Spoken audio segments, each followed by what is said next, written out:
கர்த்தருடைய பரிசுத்த நாமத்திற்கு மகிமை உண்டாவதாக. கர்த்தர் நல்லவர், அவர் கிருபை என்றும் உள்ளது. இன்றைக்கு தேவ செய்திக்கு நான் கொடுக்க விரும்புகிற தலைப்பு இன் தி மிஸ்ட் ஆஃப் ஃபயரி ஃபர்னேஸ், அக்னி சூளையின் நடுவில். நம்ம போன வாரம் நம்ம இதை தான் எடுத்தோம், ஆனால் நமக்கு நேரம் இல்லாததுனால அந்த 1வது அதிகாரத்தில் மாத்திரம் நம்ம தியானிச்சுட்டு போயிட்டோம். இன்றைக்கு இந்த 3வது அதிகாரத்தில் நம்ம தொடர்ந்து தியானிக்கிறதற்கு பரிசுத்த ஆவியானவர் நமக்கு உதவி செய்வாராக. இந்த சம்பவம் நம்ம எல்லாருமே நல்ல அறிந்த ஒரு சம்பவம். இந்த 1வது அதிகாரத்திலிருந்தே நம்ம பார்த்தோம். இந்த 1வது அதிகாரத்திற்கும் 3வது அதிகாரத்துக்கும் ரொம்ப வித்தியாசம் உண்டு. 1வது அதிகாரத்தில் தானியேலும் இந்த அவனுடைய சிநேகிதர்கள் இந்த 3 பேரும், சாத்ராக், மேஷாக், அபேத்நேகோ, இந்த 3 பேருமே தேவன் மேல் கொண்டிருந்த வைராக்கியத்தை கவனிச்சோம். இந்த 3வது அதிகாரத்தில் ராஜாவுடைய கட்டளை வேறு. 1வது அதிகாரத்தில் ராஜா கட்டளை கொடுத்தான். என்ன கட்டளை கொடுத்தான் அப்படின்னா, ராஜாவுடைய பந்தியிலிருந்து எல்லாருக்கும் சாப்பாடு போகணும், அந்த சாப்பாடை சாப்பிட்டுட்டு அவங்கெல்லாம் நல்ல புஷ்டியாக வந்து நிற்கணும் அப்படின்னு. அந்த கட்டளைக்கு அவர்கள் 4 பேருமே கீழ்ப்படியலை. அவங்க 4 பேருமே இல்லைங்க, எங்களுக்கு நல்ல மரக்கறிகள், பருப்பு இதை கொடுங்க, நாங்கள் கொஞ்சம் நல்லா இருப்போன்னு சொல்லி கொடுத்ததுனால அவங்க அதை சாப்பிட்டாங்க. அங்கே ராஜாவின் கட்டளை மீறப்பட்டது. ஆனால் ராஜாவினுடைய கட்டளை யாருக்கு ஆபத்து அப்படின்னு கேட்டிங்கன்னா, அங்கிருந்த வாலிபர்களுக்கு ஆபத்து இல்லை 1வது அதிகாரத்தில். மாறாக அவரெல்லாம் விசாரிக்கும்படி வைக்கப்பட்டிருந்த விசாரணைக்காரனுக்கு தான் கழுத்தில் கத்தி இருந்துச்சு. ஆனால் 3வது அதிகாரம் முற்றிலுமாக வித்தியாசமான ஒரு அனுபவம். என்னன்னு கேட்டிங்கன்னா, ராஜாவினுடைய கட்டளை எவனால் மீறப்பட்டதோ அவன் சுட்டெரிக்கப்படுவான். அன்னைக்கு பாருங்க, தண்டனைலாம் வேற மாதிரி இருந்துச்சு. ரோமர்களுடைய நாட்களிலே சிலுவையில் அறைவது தண்டனை. யூதர்கள் பார்த்தீங்கன்னா கல்லெறிந்து கொள்வது வழக்கம். ஏன்னா இந்த பாபிலோனில் இருந்த சம்பவம் எப்படின்னு கேட்டிங்கன்னா, அவங்க எப்படி தண்டனை கொடுத்தாங்கன்னா, நெருப்புனால சொட்டு தான் சாகடிக்கிறது, கொளுத்தி சாகடிக்கிறது. ஏன்னா எரேமியா 29வது அதிகாரம் 22வது வசனத்தில் நீங்கள் அப்புறம் போய் வீட்டில் போய் வாசித்து பாருங்கள்.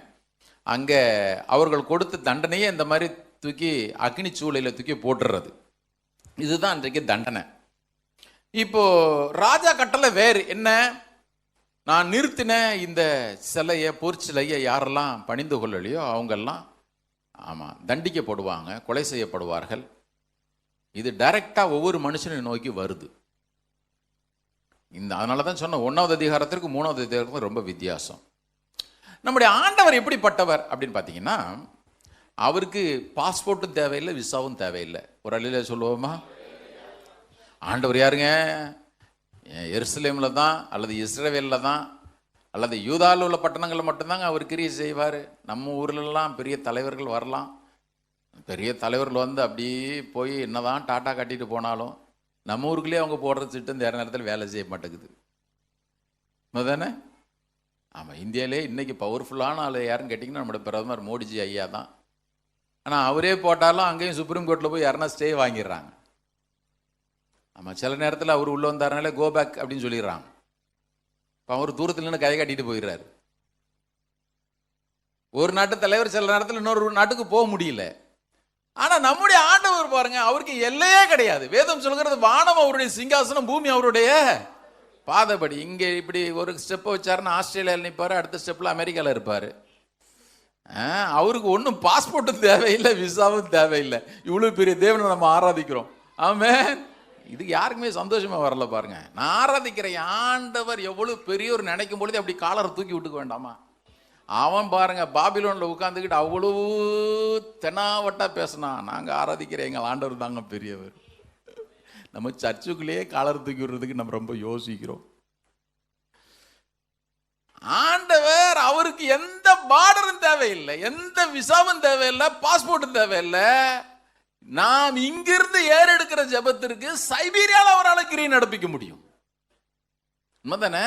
அதனாலதான் அப்போஸ்தலனாகிய பவுல் சொல்றாரு, எங்களுடைய போராயுதங்கள் மாம்சத்துக்கு ஏற்றவைகளாயிராமல் அரண்களை நிர்மூலமாக்குறதற்கு தேவ பலனா இருக்கிறது. ஏன் அப்படின்னு கேட்டீங்கன்னா, நம்முடைய ஜெபங்கள் எல்லாம் கேட்கிற தேவன் அவருக்கு பார்டர் இல்ல, அவருக்கு பாஸ்போர்ட் இல்ல, அவருக்கு விசா தேவையில்லை. அவர் எங்கும் எந்த இடத்திலும் எந்த நேரத்திலும் கிரியை நடப்பிக்க வல்லவராய் இருக்கிறபடினால தான் பவுல் தைரியமா சொல்றாரு, எங்களுடைய அரண்கள், எங்களுடைய போராயுதங்கள் அரண்களை நிர்மூலமாக்குகிறதற்கு தேவ பலனாய் இருக்கிறது. கரங்களுடைய சத்தமுறையில சொல்லுவோமா? நல்ல ஆண்டவர் பாருங்க, அந்த தேவன் தான் நான் எருசலேமில் எப்படிப்பட்ட மகத்துவமான கிரியைகளை நடப்பித்தேனோ அதே காரியங்களை பாபிலோனில் நடத்துகிறேன் அப்படின்ட்டு. இந்த நேபுகாத்நேச்சாருக்கும் தேவனுக்கும் இருந்த பெரிய வித்தியாசம் என்னன்னு கேட்டீங்கன்னா, பாபிலோனை பொறுத்தவரை எனக்கு நேபுகாத்நேச்சார் தான் தன்னை கடவுளா காட்டிக்கிட்டு இருந்தான். பின்னால உங்களுக்கு வசனங்கள்லாம் காட்டுறேன் பாருங்க. என்ன இவன் ஒரே அலப்பறை பண்ணிக்கிட்டு இருந்தான். ஆண்டவர் அமைதியில இருந்தா எல்லாத்தையும் முடிச்சுட்டு போயிட்டாரு. மதனே ஆமா, இங்க ஒரே ஆரவாரம் டம்மால் டிமால் எல்லாம் போட்டுட்டு இருந்தா, அவர் சைலண்டா எல்லாத்தையும் பார்த்துட்டு நான் தான் கர்த்தர்ன்னு சொல்லிட்டு அவன் வாயிலேயே அறிக்கை விட வச்சுட்டார். ஆண்டவர் எப்பொழுதுமே அப்படிதான் பாருங்க. இவன் எல்லாம் கண்காங்க எல்லாத்தையும் காட்டிக்கிட்டே இருந்தான். ஆண்டவர் அதரிசனமா எல்லாத்தையும் செஞ்சுட்டு போயிட்டே இருந்தார். உங்க வாழ்க்கையிலும் என் வாழ்க்கையிலும் தேவன் சில நேரத்தில் இல்லாதது போல் தோன்றும். தேவன் தம்மை முற்றிலும் மறைத்துக் கொள்கிறது போல ஒரு அனுபவம் இருக்கும். அவருடைய முகத்தை மறைத்துக் கொள்கிறது போல அனுபவம் இருந்தாலும் ஏற்ற வேலைகளே ஒவ்வொன்றையும் அவருடைய பிள்ளைகளாகிய நம்முடைய வாழ்க்கையிலே நேர்த்தியாய் செய்கிற நல்ல தேவன். ஆமென். நீங்க எங்க இருந்தாலும் சரி, எந்த சூழ்நிலையில் இருந்தாலும் சரி, அவரு தான் சிங்காசனத்தில் இருக்கிறாரு. கண்டிப்பாக அவர் செய்வார். இந்த 3வது அதிகாரம் நம்ம எல்லாரும் நன்கு அறிந்த அதிகாரம் தான். அந்த 3 வாலிபர்களும் அக்னி சூளையில போடப்பட்டாங்க. சாதாரணமான சூழல்ல 7 மடங்கு அதிகமாக சூடாக்கப்பட்ட அந்த அக்னி சூளையில போடப்பட்ட சூழ்நிலையில கர்த்தரே இறங்கி வந்து, இன்னொருத்தர தேவகுமாரன் இயேசு இறங்கி வந்து அவர்களை தப்பு வச்ச சம்பவம் தான். சரி, முதல் குறிப்பு எழுதிக்கங்க. நீங்களும் நானும் தேவ பிள்ளைகளாய் இருக்கிறபடியினாலே இந்த உலகம் நம்மை பகைக்கும். சொல்றவங்களுக்கு புரியுதா? பிடிக்குதா? அப்படிதான் கேட்கணும். புரியுதா இல்ல பிடிக்குதா? ஏங்க, உலகம் உங்களை என்னையும் கண்டிப்பா பகைக்கும். நம்முடைய ஆண்டவர் இயேசு சொன்னார் யோவான் 15:18, John chapter 15 verse 18 and 19. உலகம் உங்களை பகைத்தால் அது உங்களை பகைக்கிறதற்கு முன்னே என்னை பகைத்தது என்று அறியுங்கள். ஏன் உலகம் உங்களை பகைக்குது தெரியுமா? நீங்கள் உலகத்தாராய் இருந்தால் உலகம் தன்னுடையதை சிநேகித்திருக்கும். நீங்கள் உலகத்தாராய் இராதபடியினாலும் நான் உங்களை உலகத்திலிருந்து தெரிந்து கொண்டபடியினாலும் உலகம் உங்களை பகைக்கிறது. இதை யாரும் மாற்றவே முடியாது. ஓ பிரதர், ஆஃபீஸில் எங்கள் மேனேஜர் எல்லார்ட்டையும் நல்லா தான் பிரதர் பேசுகிறார், என்னை பார்த்தா மட்டும் சட்டுன்னு அப்படியே எண்ணெயில் கடுகு போட்ட மாதிரி வறுக்கிறார் பிரதர். உலகம் பகைக்கும், உலகம் பகைக்கும். ஏன்? ஆண்டவர் சொல்லிட்டாரு, ஒன்றை மட்டும் பகைக்கல, ஒன்றை பகைக்கிறதுக்கு முன்னாடி அது என்ன பகைச்சிருக்குது. ஆமென். ஆண்டவர் பிரிவினை உண்டாக்க தான் வந்தேன்னு சொன்னாரா? என்ன சமாதானத்தை கொடுக்க வந்து சமாதான பிரபு பிரிவினை உண்டாக்கும்படி வந்தார்? எந்த வீட்டுக்குள்ள அவர் வர்றாரோ முதல்ல மாமியாருக்கு ரோதமாக மருமகள்னா நீங்கள் வேற ஏதோ சண்டைன்னு நினச்சிடாதீங்க. மருமகள் ஆண்டவரை ஏற்றுக்கிட்டாருன்னா மாமியாருக்கு பிடிக்காது, ஏற்றுக்கலனாலும் பிடிக்காது, அது வேற. அண்ணன் ஆண்டவரை ஏற்றுக்கிட்டேன்னா தம்பிக்கு பகையாளி ஆயிடுவான். நாங்கள் மதுரை வயலில் ஒரு இடத்துல அப்படி தான் சுவிசேஷம் சொல்லிட்டு இருந்தோம். அங்கே ஜீவன் தான் முன்னால் போயிட்டு இருந்தான். அவன் கையிலேருந்து அவன் முன்னால் போன உடனே எனக்கு தெரிஞ்சிடுச்சு இன்றைக்கி ஏதோ நடக்க போகுது. முதல் ஒருத்தன் பெரிய பாடி பில்டர் ஒருத்தன் வந்துட்டுருக்குறான். அவன் டக்குன்னு அவன் கையிலேருந்து டிராக்டர்லாம் பிடிங்கி கிழிச்சு போட்டான். நான் முன்னால் போய் எனக்கு என்னப்பா வேணும்னு கேட்டேன். அவன் சொன்னான், நாங்களே எங்கள் மாமான மச்சான பழகிட்டு இருக்கோம், எங்கள் குடும்பத்தில் பகை உண்டு பண்ண வந்துச்சு அப்படின்ட்டான். வசனத்தை நல்லா தெரிஞ்சவன் இவனாக தான் இருக்கிறான்னு நான் நினச்சிக்கிட்டேன். நமக்கு புரியுதோ இல்லையோ, பைபிள் வசனம் அவனுக்கு நல்லா தெரியுது. அவன் சொன்ன வார்த்தை எப்படி சொல்கிறான், மாமான மச்சானா பழகிட்டு இருக்கோம், எங்களுக்கு நீ பகை உண்டு பண்ண வந்துட்ட. ஆண்டவர் அதை தான் சொன்னார், சமாதானத்தை அல்ல பட்டயத்தை அனுப்பவே வந்தேன் அப்படின்னார். ஏன் பட்டயம்? ரட்சிக்கப்பட்டோன்னு இது சொல்லும், ஐயோ இதெல்லாம் நம்ம கையை வைக்க முடியாது. கரெக்டாக வசனம் நிறைவேறுதா? ஆண்டவர் சொல்றார், உலகம் நீ ஏன் பிள்ளையா இருந்தா கண்டிப்பா உன்னை பகைக்கும். ஏன்? உன்னை பகைக்கிறதுக்கு முன்னதான் என்ன பகைக்குது? நீ உலகத்தான் அல்லாததுனால அது உன்னை பகைக்குது. நீ ஒருவேளை உலகத்தானா இருந்தா அது உன்னை சிநேகிச்சிருக்கும், உன்னை அது ஏற்றுக்கொண்டிருக்கும். 1 யோவான் 3:13, 1 John chapter 3 verse 13 அவர் சொல்றார், என் சகோதரரே, உலகம் உங்களை பகைத்தால் ஆச்சரியப்படாதிருங்கள், ஆச்சரியப்படாதிருங்கள். அதே 1 யோவான் 5:19 அவர் சொல்றார், நாம் தேவனால் உண்டாயிருக்கிறோம் என்றும் உலகம் முழுவதுமே பொல்லாங்கனுக்குள் கிடக்கிறது என்று நாம் அறிந்திருக்கிறோம். இந்த உலகம் பொல்லாங்கனுக்குள்ள கிடக்குது, உலகம் பொல்லாதனுடைய கையில் ஒப்பு கொடுக்கப்பட்டிருக்குது. அதனால இந்த உலகம் கண்டிப்பா நம்ம பகைச்சு தான் தீரும், கண்டிப்பா பகைச்சு தீருங்க. நம்முடைய ஆண்டவர் இயேசு அற்புதமாக ஒரு காரியத்தை சொன்னார் பாருங்க. இந்த ஏன் உலகம் நம்ம பகைக்குதுன்னு அதை பார்த்துட்டு உள்ள போயிடலாம். யோவான் 17வது அதிகாரம். நீங்களும் நான் எங்கெல்லாம் தேவனுக்கு வைராக்கியமாக வாழ நினைக்கிறோமோ, பக்கத்திலே ஒரு அக்னிச்சூளை ஒன்று ரெடியாகுதுன்னு நினச்சிக்கோங்க, அல்லது சிங்க கெபி ஒன்று ரெடியாகுதுன்னு நினச்சிக்கோங்க. ஆண்டவரே சொல்லிட்டார். யோவான் 17வது அதிகாரம் 14 நான் வாசிக்கிறேன். ரொம்ப பியூட்டிஃபுல்லாக இருக்கும் பாருங்க. 17-14 நான் வாசிக்கிறேன். ஆண்டவர் சொல்றார் சீசர்களை பார்த்து, சீசர்களுக்கு மாத்திரம் இல்லை நமக்கும் தான் அதை சொல்றார். இது ஒரு பிரதான ஆசாரியனுடைய ஜெபமாக ஆண்டவர் இயேசு ஏறெடுத்தது. அவர் சொல்றார், இவர்களுக்கு மாத்திரமல்ல, இவர்கள் மூலமாக இந்த வசனத்தை கேட்கிற எல்லாருக்காக நான் ஜெபிக்கிறேன்னு சொல்லிட்டு அவர் ஜெபித்தாரு. அதில் நீங்களும் நான் அடக்கம். இப்போ பாருங்க 14வது வசனம். நான் உம்முடைய வார்த்தையை அவர்களுக்கு கொடுத்தேன், நான் உலகத்தான் அல்லாதது போல அவர்களும் உலகத்தார் அல்ல, ஆதலால் உலகம் அவர்களை பகைத்தது. நல்லதான், நேற்று வரைக்கும் எல்லாம் பேசிட்டு இருந்திருப்பாங்க. இந்த கையில் பைபிளை தூக்கின உடனே நம்மளை அப்படி தீண்டத்தகாத மாதிரியே பார்க்கறது, தீட்டுப்பட்ட மாதிரி பார்க்கறது. ஆண்டவர் சொல்றாரு, நான் உலகத்தான் அல்லாதது போல அவர்களும் உலகத்தார் அல்ல, ஆதலால உலகம் அவர்களை பகைத்தது. இப்போ ஆண்டவர் சொல்றாரு, நீ உலகத்திலிருந்து அவர்களை வாசிங்க. ஆமாம், நீங்கள் நானும் அப்படி பொருளகம் போகிறோம் என்னதான் பாட்டு பாடினாலும் ஆண்டவர் சொல்றாரு, நீர் உலகத்திலிருந்து அவர்கள் ரட்சிக்கப்பட்டபடினால் அவர்களை எடுத்துக்கொள்ளும்படி நான் வேண்டிக்கல. எவ்வளோ நல்ல அற்புதமான ஜெபம் பாருங்க. நீ அவர்களை உலகத்திலேயே வச்சு அவர்களை தீமை நின்று காக்கும்படி வேண்டிக் கொள்கிறேன். நான் உலகத்தான் அல்லாதது போல அவர்களும் உலகத்தார் அல்ல. இப்போ 9வது வசனத்தை வாசிங்க. நான் அவர்களுக்காக வேண்டிக் கொள்ளுகிறேன், உலகத்துக்காக வேண்டிக் கொள்ளாமல் நீர் எனக்கு தந்தவர்களுக்காக வேண்டிக் கொள்ளுகிறேன், அவர்கள் உம்முடையவர்களாக இருக்கிறார். ஆண்டட்டு போய் அவன் அதெல்லாம் எனக்கு கவலை இல்லைப்பா, எனக்கு நீ தான் கவலை, எனக்கு நீ தான் கவலை. எவ்வளவு பெரிய பாக்கியம் பாருங்க. பாருங்க, இந்த பிரதான ஆசாரனுடைய ஜபத்துக்குள்ள உலகம் வரல, நீங்கள் நானும் வந்திருக்கிறோம். கண்டிப்பா அந்த ஜபங்களுக்கு பதில் உண்டு, நன்மை உண்டு. எவ்வளவு நல்ல ஆண்டவர் நமக்கு இருக்கிறார். ஆமென்.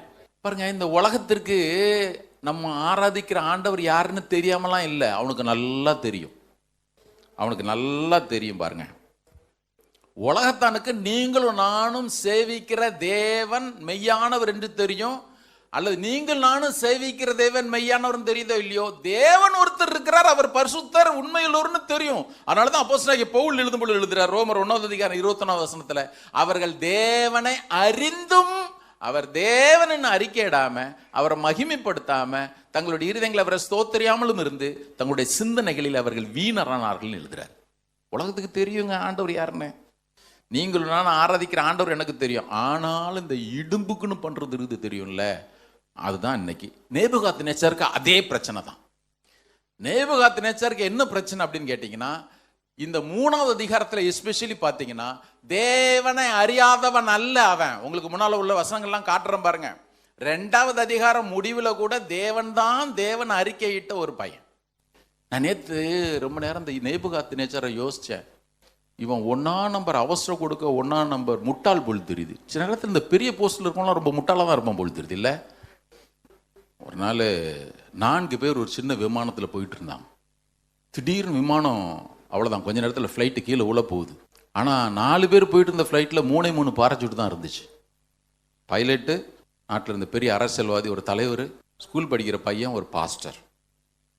பைலட்டு சொன்னான், எப்பா எனக்கு 3 பிள்ளைங்க இருக்கிறாங்க, பெரிய குடும்பம், அதுங்க இப்போ தான் படிக்குது, அதனால் நான் முதல்ல போயிடறப்பான்னு ஒரு பாராசூட் எடுத்துகிட்டு குதிச்சிட்டாங்க கீழே. இப்போ 2 பாராசூட்டு 3 பேர் இருக்காங்க. அரசியல்வாதி சொன்னார், இந்த நாட்டிற்கு தேவை, என்னை நம்பித்தான் அந்த நாடே இருக்குது, நீங்கள் 2 பேரும் என்னாலும் போங்கன்னு சொல்லிட்டு டம்முன்னு அவரும் போனை தூக்கிட்டு கீழே குதிச்சிட்டார். இப்போ அந்த பாஸ்டர் பையனை பார்த்து சொன்னார், தம்பி நீ வாழ வேண்டிய வயசு, நான் இயேசுக்கு ஊழியம் செஞ்சிட்டு இருக்கிறேன், நானும் ரட்சிக்கப்பட்டுட்டேன், எப்படியும் பரலோகத்துக்கு போவேன், அதனால நீ ஒன்று பண்ணு, மீதி ஒரு பாராசூட் இருக்குல்ல, நீ போ, நான் ஃப்ளைட்டோட போய் விழுந்து சாவுறேன், ஒன்றும் கவலைப்படாது. அவன் சொன்னான், ஒன்றும் கவலைப்படாதீங்க பாஸ்டர், முன்னால் குதிச்சார தலைவர் பாராசூட்டுக்கு பதில் என் ஸ்கூல் பேக் எடுத்து குதிச்சிட்டாரு. இப்போ நம்மகிட்ட 2 பேராசூட் இருக்கு, நம்ம 2 பேரும் ஜாலியாக எஸ்கேப் ஆகிடலாம். நேபுகாத்நேச்சார் அதே மாதிரி ஆளு. நீங்கள் வேணா பாருங்க, வசனத்தை எடுங்க பார்ப்போம். இந்த 3வது அதிகாரம் அப்படியே வச்சுக்கோங்க. அவன் பேசின பேச்சு எல்லாத்தையும் கவனிச்சிங்க. நான் நிறுத்தினேன் பாருங்க. நான் உண்டு பண்ணின கடவுள், அதான் அர்த்தம். நான் உண்டு பண்ண கடவுள். ஏங்க மனுஷன் தனக்கு தேவர்களை உண்டு பண்ணலாமா? இவன் சொல்ற நான் உண்டு பண்ணின பொற்சிலை. இவங்களும் வந்து சொல்றாங்க, ராஜாவே நீர் ஸ்தாபித்த, நீர் நிறுத்தின. பேரைய பாருங்க, நீர் நிறுத்தின. ஆண்டவர் சொன்னா, ஒருத்தனுக்கு எவ்வளவுதான் ஆஸ்தி இருந்தாலும் அது அவனுக்கு ஜீவன் இல்லை. உண்மைதானே? அது அவனுக்கு ஜீவன் இல்லை.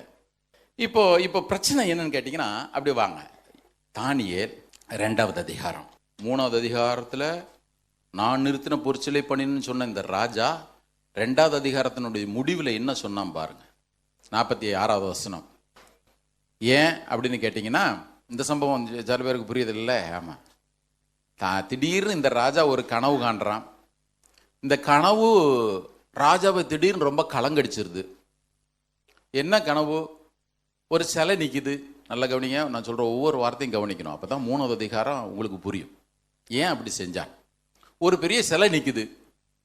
அந்த கனவுல உள்ள சிலை என்ன அப்படின்னு கேட்டிங்கன்னா, தலை பசும்பொன்னாக இருந்துச்சு, புயமும் மார்பும் வெள்ளியாக இருந்துச்சு, வயிறும் தொடையும் வெண்கலமாக இருந்துச்சு, கால்கள் இரும்பில் இருந்துச்சு, பாதங்கள் வந்து பாதி களிமண் பாதி இரும்பு. இது அவன் கண்ட சொப்பனம். இப்போ ராஜா கனவை கண்டுட்டு டமால்னு எழுந்து உட்கார்ந்துட்டான். ஆனால் எழுந்து உட்கார்ந்தவனுக்கு சொப்பனம் மறந்து போச்சு.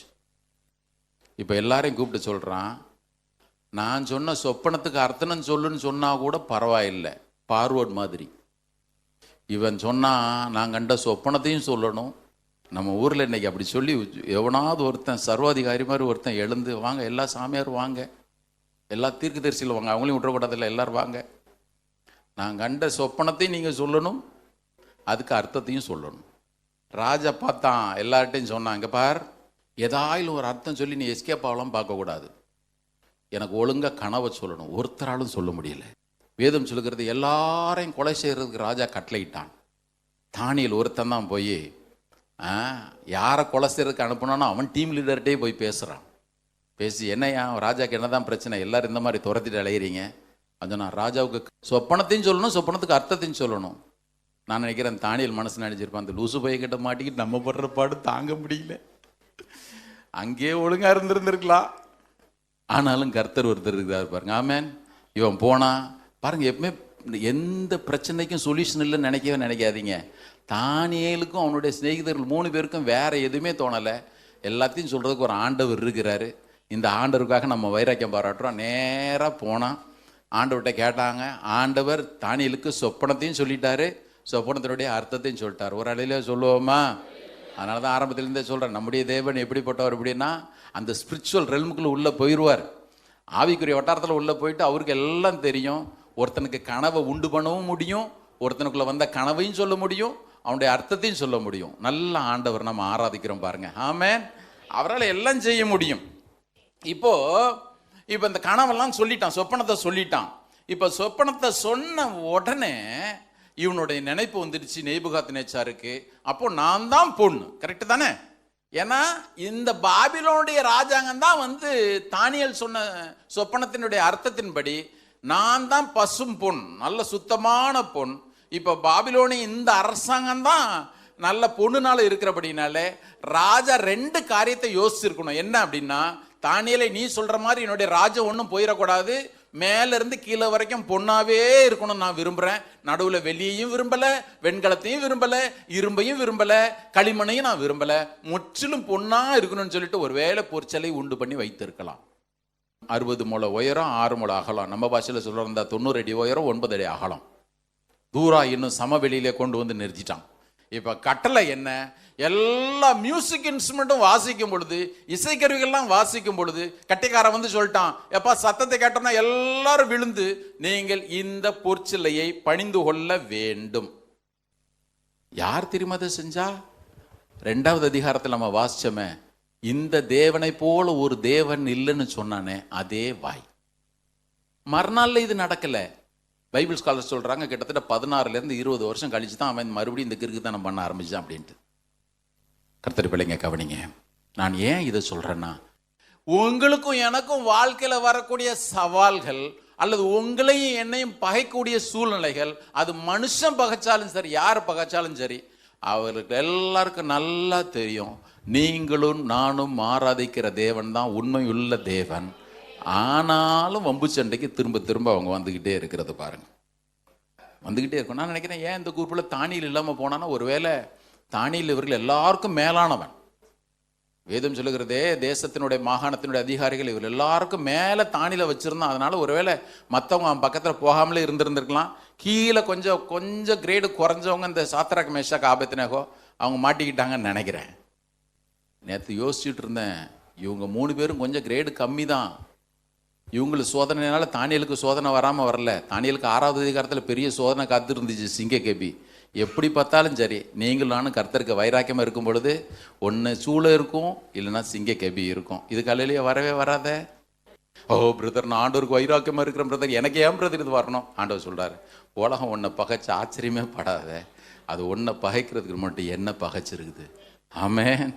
எவ்வளவு நல்ல தேவன் நமக்கு இருக்கிறார் பாருங்க. இவைகள் எல்லாவற்றையும் முதலையே சொல்லிட்டார். இப்போ 2 வாய்ப்புகள் அங்க தேசத்துல வைக்கப்படுது. 2. 1, நான் ஏற்கனவே உங்களுக்கு சொன்னது போல, 1 ராஜாவை ஆராதிக்கணும், அல்லது ராஜாவுடைய கட்டளையை ஆராதிக்கணும், அல்லது ராஜா நிறுத்தின பொற்சிலையை ஆராதிக்கணும், அல்லது தேவனை நான் ஆராதிக்க வேண்டும். எல்லா சூழலிலும் இந்த காரியம் வச்சுக்கிட்டே இருக்கிறான் பிசாசு. ஏற்கனவே உங்களுக்கு சொன்னது போல, ஆரவாரத்தோடு நடக்கிற ஒன்றை நீங்கள் ஆராதிக்க வேண்டும். அமைதியாய் எல்லாவற்றையும் நடப்பிக்கிற தேவனை நீங்கள் ஆராதிக்க வேண்டும். வெளிப்படையான தோற்றத்தில் தெரிகிற காரியங்கள் நீங்கள் ஆராதிக்க வேண்டும், அல்லது அதரிசனமான தேவனை நீங்கள் ஆராதிக்க வேண்டும். கர்த்தருக்கு ஸ்தோத்திரம். தானியேலும் சரி, சாத்ராக் மேஷாக் ஆபேத்நேகோவும் சரி, இந்த உலகம் தேவனை பார்க்குற மாதிரி அவங்க பார்க்கவே இல்லை. எனக்கு என்ன தெரியுமா பெரிய துக்கம், இன்னைக்கு ஆராதனை என்ற பேரில் ஒரே புகையும் ஸ்பாட் லைட்டும். நீங்களாம் அப்படியே போனீங்கன்னா அப்படியே எமோஷனலாகி அந்த கூட்டத்தோடு கேதர் ஆகிடுவோம் பாருங்க. ஒரு நாள் ஜார்ஜ் ஸ்கூலில் ஒரு பெரிய கான்சர்ட் நடந்துட்டு இருந்துச்சு. அங்கே போனால் குறிப்பிட்ட ஊழியக்காரர் பேரை சொன்னாங்க. இதெல்லாம் சபையில் நான் சொல்லி ஆகணும். ஏன் பிரதரை சொல்கிறீங்க, நான் வெளியே பேச வேண்டிய அவசியம் இல்லை, ஆனால் சபையில் சொல்லி தான் ஆகணும். ஒரு குறிப்பிட்ட ஆள் பேரை சொன்ன உடனே ஒரே பட்டாசு, டமால் டமால் டமால்னு பேர் பட்டாசு வெறிச்சு. ஒன்றும் இல்லை, ஒரு சிடி ரிலீஸ் பண்ணுறதுக்கு ஒருத்தர் வர்றாரு. அந்த சிடி ரிலீஸ் பண்ண வர்ற ஊழியக்காரர் பேரை சொன்ன உடனே ஒரே ஸ்பாட்லைட்டும் புகையும் போட்டு டமால் டமால். என் கூட என் ஃப்ரெண்டு நல்ல ஆவிக்குரிய மனுஷன் அவர் சொன்னார், பிரதர் இங்கே ஆண்டவர் இருக்கிறார் நீங்கள் நினைக்கிறீங்க? நான் சொன்னேன், கண்டிப்பாக இல்லையா. அவர் சொன்னார், ஆண்டவர் இல்லாத இடத்துல நீங்களானு ஏன் நிற்பானே, வாங்க நம்ம போன்னு சொல்லி நாங்கள் 2 பேரும் வெளியே வந்துட்டோம். நல்லா கவனிங்க. நமக்கு கூட்டத்தை பட்ட அப்படி ரொம்ப எமோஷனல் ஆயிருவோம். ஓ, ஏன் கூட எருசலேமில் இருந்து வந்தவங்க எல்லாம் பாருங்க, இங்க எல்லாரும் அப்படியே முன்னால விழுந்து ராஜாவை உண்டு பண்ணி வைத்த சிலையெல்லாம் பணிஞ்சிட்டு இருக்கிறாங்களே. ஒருவேளை அவங்க செய்யறது கரெக்டா இருக்குமோ? நமக்கு சுயமா ஒரு யோசனை வர்றதில்லை பார்த்தீங்களா. நிறைய நேரத்தில் அந்த ஊழியக்காரர் சொல்லிட்டாரு, அல்லது அந்த தேவ பிள்ளைங்களாம் சொல்லிட்டாங்க, இங்கெல்லாம் கூட்டம் நிறைய போறதுனால இவங்கெல்லாம் ஃபாலோ பண்றது கரெக்டா இருக்குமோ? ஒரு நாளும் தேவன் அதை நம்முடைய வாழ்க்கையில திணிக்க விரும்புகிறது இல்லை. நல்ல மனசுல வச்சுக்கங்க, நீங்களும் நானும் தேவன் என்ன விரும்புகிறார், எதை செய்ய விரும்புகிறார், என்னிடத்துல எதை எதிர்பார்க்கிறார் என்பதை ஒவ்வொரு நாளும் நல்லா அறிந்து இருக்க வேணும். அதன்படியே நம்ம வாழணும் பாருங்க. இப்போ இவங்க சொல்லிட்டாங்க, ராஜாவே, ராஜான்னு கூட சொல்லல, நேபுகாத்நேச்சரே, கொஞ்சம் மரியாதை குறையுது பாருங்க. ஓ நேபுகாத்நேச்சார், ஒன்றை மாத்திரம் தெரிஞ்சுக்கிறோம், நீர் எங்களை என்ன பண்ணாலும் சரி, நாங்கள் நீர் நிறுத்தின சிலைய பணிந்து கொள்ள போவது இல்லை. நாங்கள் ஆராதிக்கிற தேவனை எங்களை விடுவிச்சாலும் சரி, விடுவிக்கலாம் சரி. இப்போ ராஜாக்கு என்ன கோபம் அப்படின்னு கேட்டிங்கன்னா, என் தேசத்தில் என்னை எதிர்த்து பேசுறதுக்கு ஒரு 3 பேர் இருக்கிறானா. ராஜாவினுடைய கோபம் பற்றி எரிந்தது. அப்படிதான் இங்கிலீஷ் பைபிளில் போட்டிருக்குது. Then Nebuchadnezzar in his rage and fury, ராஜாவுக்கு அப்படியே எரியுது. ராஜாவுக்கு ஏரிய சூளையும் அப்படியே ஹீட்டு ஏற்றப்பட்டுக்கிட்டே இருக்குது. எங்க தெரியுமா தொடங்குச்சு? தேவன் யார் என்று நீங்களும் நானும் தீர்மானிக்கும் பொழுது. பிரதர், நான் ஆண்டவர் ஏற்றுக்கிட்டேன்னா பிரதர், எனக்கு எல்லாம் சுமூகமாக இருக்கும். சுமூகமாக தான் இருக்கும். ஆனால் அதற்காக உங்களையும் என்னையும் சுற்றிலும் எழும்புகிற கோப கணைகளையும் அக்னியையும் யாரும் தடுத்து நிறுத்தவே முடியாது. ஆமென். பிரதர் இது அன்னைக்கு நேபுகாத் நேச்சார் நாட்கள் நடந்தது, தானியேலுடைய நாட்கள் நடந்தது மாத்திரம் நினைக்காதீங்க. இன்றைக்கும் இயேசுனுடைய பிள்ளைகளாக நீங்கள் நானும் இருக்கிற வரையிலும் இந்த உலகம் உங்களையே அப்படிதான் ட்ரீட் பண்ணும். நம்மை சுற்றிலும் இருக்கிற ஜனங்கள் அப்படிதான் ட்ரீட் பண்ணுவாங்க. அப்போஸ்தலர் நடபடிகள் 5வது அதிகாரத்தில் நீங்க வாசிச்சீங்கன்னா எல்லாரும் சந்தோஷமா இருக்கிறாங்க. இயேசு உயிரோடு எழுந்துட்டாரு, இப்ப பரிசுத்த ஆவியானவர் ஊற்றப்பட்டுட்டாரு, எல்லாம் சபைகள் எல்லாம் அப்படியே வளர்ந்து பெருகுது, எங்க பார்த்தாலும் அற்புதங்கள் அடையாளங்கள் நடக்குது, எல்லாத்தையும் பொதுவாய் வைத்து அனுபவிக்கிறார்கள். ரட்சிக்கப்படுகிற கர்த்தர் நாள்தோறும் சபையில சேர்த்துக்கிட்டே வந்தாரு. சபை வளர வளர வளர எல்லாருக்கும் சந்தோஷம் இருக்குது. உண்மையாகவே பரிசுத்த ஆவியானவர் கொடுத்த சந்தோஷம் அவங்க எல்லாருக்கும் இருந்துச்சு. இப்ப திடீர்னு ஒரு கூட்டம் எழும்புது. வேதம் சொல்லுகிறது 5வது அதிகாரத்தை அப்புறம் வீட்டில் போய் வாசிங்க. சீசர்களை அழைச்சிட்டு வந்து இந்த இயேசுவை கவனிங்க, நீ சொல்றிய இந்த இயேசுவை நீ பிரசங்கிக்க கூடாது, அவரை குறித்து சொல்லக்கூடாதுன்னு சொல்லிட்டு நல்லா அடின்னு அடிச்சு துன்புறுத்தி ஜெயிலையும் வச்சு மறுபடியும் அவங்களை வெளியே அனுப்பிச்சாங்கன்னு போட்டிருக்குது. எதனால? ஒரே ஒரு காரியம், எந்த தப்பும் பண்ணதுனால அல்ல, நீங்களும் நானும் தேவனுக்கு சாட்சியா எப்பொழுது வாழ துணிகிறோமோ அப்பொழுதே இந்த உலகம் நம்மை முழு பகையாய் பகைத்து தான் தீரும். வாசிடலாம். 1 பேதுரு 4வது அதிகாரம், 1 பேதுரு 4வது அதிகாரம் 12, 13 ஆகிய வசனங்கள். பிரியமானவர்கள் எல்லாரும் எடுங்க. இது புதிய ஏற்பாட்டு விசுவாசிகளுக்கு எழுதினது. அன்னைக்கு மாத்திரம் இல்லை, இன்னைக்கு நமக்கு பொருந்தக்கூடியது. 12, 13 ஆகிய வசனங்கள். பிரியமானவர்களே, உங்களை சோதிக்கும்படி உங்கள் நடுவில் பற்றி எரிகிற அக்னியை குறித்து ஏதோ புதுமை என்று திகையாமல் கிறிஸ்துவின் மகிமை வெளிப்படும் போது நீங்கள் களிகூர்ந்து மகிழும்படியாக அவருடைய பாடுகளுக்கு நீங்கள் பங்காளிகள் ஆனதால் சந்தோஷப்படுங்கள். நீங்கள் கிறிஸ்துவின் நாமத்து நிமித்தம் நிந்திக்கப்பட்டால் பாக்கியவான்கள். என்ன தெரியுமா, அன்னைக்கு பைபிள் காலேஜில் போய் நல்லா பைபிள் படித்து வசனத்தை அடித்து அப்படியே புட்டு கொடுக்குறவங்களாம் இதெல்லாம் ஏற்றுக்கவே மாட்டாங்க. உலகத்தில் உனக்கு உபத்திரமே கிடையாதுயா, அப்படியே போயிட்டே இருக்க வேண்டியதான். இப்போ அவன் பேதுருக்கு தான் ஒன்றுமே தெரிலன்னு நினைக்கிறேன்ல. பேதுரு படிப்பறிவு இல்லாத அதனால் அப்படி எழுதிட்டாரோ? வாசிங்க, இந்த தான் ஆண்டவர் வேத புஸ்தகத்தில் எழுதி வச்சிருக்கிறாரு. ஏனென்றால் 14, நீங்கள் கிறிஸ்துவின் நாமத்து நிமித்தம் நிந்திக்கப்பட்டால் பாக்கியவான்கள், ஏனென்றால் தேவனுடைய ஆவியாகிய மகிமையுள்ள ஆவியானவர் உங்கள் மேல் தங்கியிருக்கிறார், அவர்களாலே தூஷிக்கப்படுகிறார், உங்களாலே மகிமைப்படுகிறார். கரங்களுடைய சத்தம் முறையிலே சொல்லுவோமா? நீங்களும் நானும் தேவ பிள்ளையாய் இருந்து ஆனால் கண்டிப்பாக பகைக்கும் உலகம். ஆண்டவர் சொல்றாரு, இங்க நீ ஒன்றும் கவலைப்படாத, நீ தூஷிக்கப்படலை, உன் மேலே இருக்கிற மகிமையின் ஆவியானவர் தூஷிக்கப்படுறார். ஐயோ பிரதர் பாருங்க, நான் கிறிஸ்டியனாக இருக்கிறேன், நான் ரட்சிக்கப்பட்டவனாக இருக்கிறேன், நான் ஆண்டவரை பற்றி பேசுறதுனால எல்லாரும் என்னை கிண்டல் பண்ணுறாங்க. கிண்டல் பண்ண தான் செய்வான். அவன் உங்களை என்ன கிண்டல் பண்ணலை, நம்மள தங்கி இருக்கிற மகிமையின் ஆவியானவர் கிண்டல் பண்ணுறான். ஆமென். எங்கள் சொந்தக்கார கூட நான் போய் போன சொல்லுவோம், இந்த வந்துட்டார் பாஸ்டர் வந்துட்டார் அப்படின்வாங்க. நான் உடனே மனசில் எது தான் நினைப்பேன், நீ என்ன ஒன்றும் இன்சல்ட் பண்ணலை, என் மேலே தங்கி இருக்கிற மகிமையின் ஆவியானவரை நீ இன்சல்ட் பண்ணுற. ஆமென். இது என்னைக்கு 2000 வருஷத்துக்கு முன்னாடியே பேதுரு எழுதிட்டாரு. அதுக்கு 700 வருஷத்துக்கு முன்னாடியே சாத்ராக் மேஷாக் ஆபேத்நேகோ குறித்து தானியேல் புஸ்தகத்தில் கர்த்தர் எழுதிட்டார். கர்த்தர் பிள்ளைங்க கவனிங்க, இந்த உலகம் உங்களையும் என்னையும் கண்டிப்பாக பகைச்சு தான் தீரும். நீங்களும் நானும் தேவ பிள்ளைகளாக இருப்போமே ஆனால் இந்த உலகம் உங்களையும் என்னையும் அப்படியே அரவணைச்சு சேர்த்துக்கொள்ளணும்னு ஒரு நாளும் நினைக்காதீங்க. கண்டிப்பாக பகைக்கும். அவன் பகைக்குன்னு நினைக்கலாம் கூட, அவனுக்குள்ள இருக்குது பாருங்க ஆவி, அந்த ஆவிக்கும் நமக்குள்ள இருக்கிற ஆவிக்கும் ஒரு நாளும் ஒத்து போவாது. தானே பாருங்க. சில பேர் பார்த்துருக்கீங்களா? சில பேர் நீங்கள் ஆஃபீஸில் இருப்பீங்க. அன்னைக்கு கூட ஒருத்தங்க சொல்லும்போது சாட்சி, இயேசுவே நான் சொல்கிற ஒரே காரணத்திற்காக அவன் என்ன அப்படி ஒரு மாதிரி பார்க்குறான். கண்டிப்பாக பார்ப்பான். ஏன் அப்படின்னு கேட்டிங்கன்னா, உங்களுக்குள்ள இருக்கிற ஆவி அந்த ஆவியும் ஒத்து போகாது.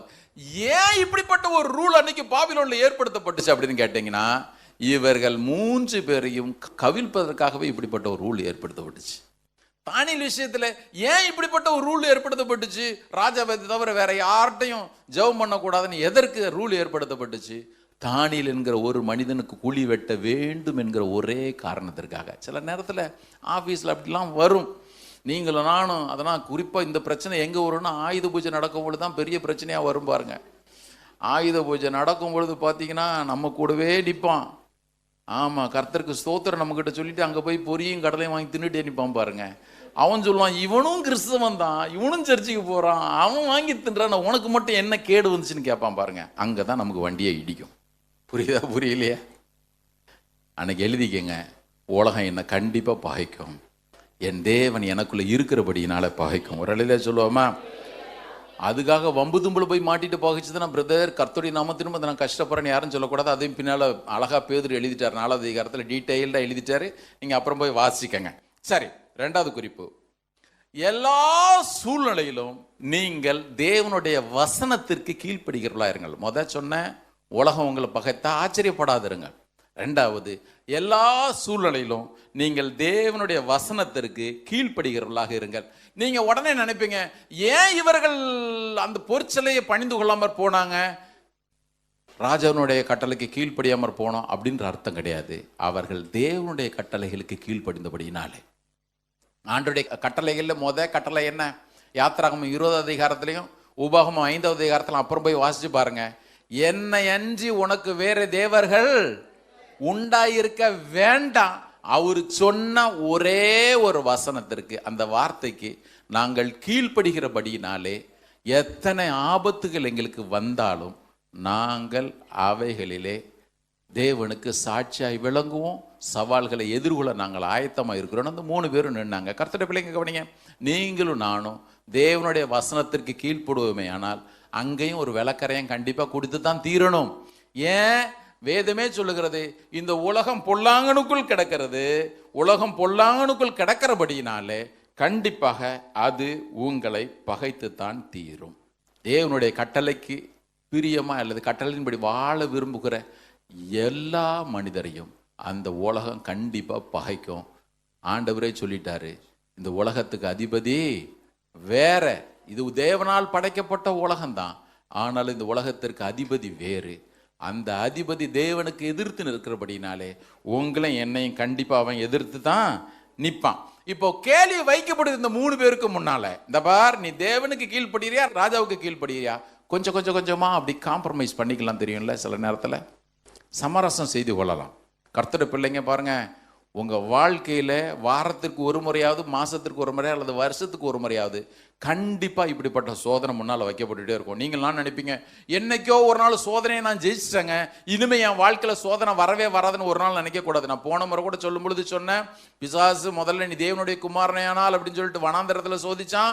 அதன் பிறகு பேதுரு மூலமாக கூட வந்து, ஆண்டவர் இப்படிப்பட்ட காரியங்கள்லாம் உமக்கு சம்பவிக்க கூடாதுன்னு சொன்னா, கல்வாரி சிலுவையில் அவர் தொங்கும் பொழுது அவரை பரியாசம் பண்ணத்தக்க விதமாய் நீ தேவனுடைய குமாரனால் கீழே இறங்குவான்னு சொன்னான். அதே மாதிரி உங்க வாழ்க்கையில, என் வாழ்க்கையிலும் வாரத்திற்கு ஒரு முறையோ, மாசத்திற்கு ஒரு முறையோ, வருஷத்துக்கு ஒரு முறையோ கண்டிப்பாக தேவனுடைய வசனத்தை விட்டு நீங்களும் நானும் வழி விலகி செல்லும்படி ஒவ்வொன்றையும் முன்னால கொண்டு வச்சுக்கிட்டே தான் இருப்பான். நீங்களும் நினைப்பீங்க, நான் ஒன்றும் பாவத்தில் விழுந்துடலையே, ஆனால் தேவனுடைய வசனத்தை விட்டு நான் வேறொரு காரியத்தோடு சமரசம் செய்து கொள்வேன் ஆனால், காம்ப்ரமைஸ் பண்ணி கொள்வேன் ஆனால், கண்டிப்பாக பாபிலோன் ராஜா நிறுத்தின பொற்சிலையை பணிந்து கொள்ளுகிறவர்களா இருப்போம். ரொம்ப கவனமா இருங்க. உங்களுக்கு சில வசனங்கள்லாம் நீங்க வாசிங்கன்னா கொஞ்சம் கஷ்டமா இருக்கும், ஆனா நான் சொல்லிடுறேன். இவர்கள் காம்ப்ரமைஸ், நான் சொன்னல சமரசம் செய்து கொள்ளலன்னு, நீங்க ஒருவேளை சிலையை பணிந்து கொள்ளக்கூடிய அந்த வார்த்தையை அப்படி கொஞ்சம் ஓரம் வச்சிருங்க. மற்ற எல்லா தேவனுடைய வசனங்களையும் நம்ம கீழ்ப்படிவோம். சரி, மற்ற எல்லா தேவனுடைய வசனங்களை கொஞ்சம் பார்ப்போம். அப்படி வாசிச்சிடலாமா? எபிரேயர் 10:25. இது கட்டளை, ஆலோசனை கிடையாது. மறுபடியும் சொல்கிறேன், இது தேவ ஆவியானவர் வேத புத்தகத்தில் கொடுத்துருக்கிற கட்டளை. இது ஒன்று தான் உங்களுக்கு இப்போ நான் காட்ட முடியுது. நிறைய காட்டலாம், நமக்கு நேரம் இல்லாதனால இது ஒன்றை மட்டும் பார்ப்போம். எப்படிப்பட்ட வாய்ப்புகள், எப்படிப்பட்ட சவால்கள் நமக்கு முன்னால் வைக்கப்பட்டிருக்குது, எப்படிலாம் நம்ம காம்ப்ரமைஸ் பண்ணிக்கிறோம் அப்படின்றத மாத்திரம் கவனிச்சிங்க. 10:25 வாசிங்க பார்ப்போம்.